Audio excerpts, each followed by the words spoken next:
Sekantis patarimas, tai turintiems gyvybės draudimą ir turintiems visas apsaugas, tai yra gyvybės draudimas, traumos, neįgalumas ir kritinės ligos, pasižiūrėkit, kokio dydžio turit apsaugas.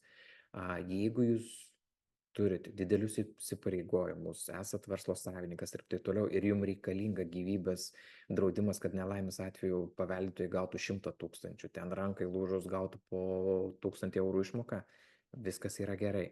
Bet jeigu jūs neturite tokių didelių įsipareigojimų ir artimiesiems nereikia 100 000 išmokų, tai gal geriau pasidaryti truputį mažesnės apsaugas, kad jos būtų adekvačios, gal už rankos lūžį mokės ne 1000, ne 1500, bet, pavyzdžiui, 3 ar 400 išmokės, ane?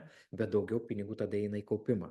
Nes jeigu pirmu atveju didelės apsaugos uždėtos ir įmoka, tarkim, 100 eurų per mėnesį, per 20 metų suinvestuota yra 24 000 eurų ir sukaupta bus 14 000 eurų.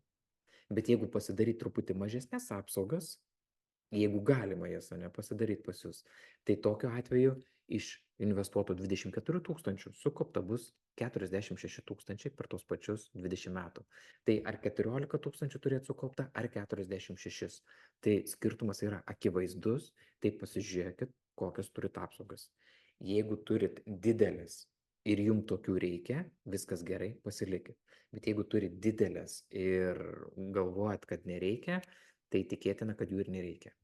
Tai jeigu yra noras, galim pasitart, pasižiūrėti, kokiu apsaugų reikia ir tada susiefektyvinsit savo sutartį, kur tikėtina didesnė pinigų dalis galės eiti į kaupimą ir jūs uždirbinėsit pinigus.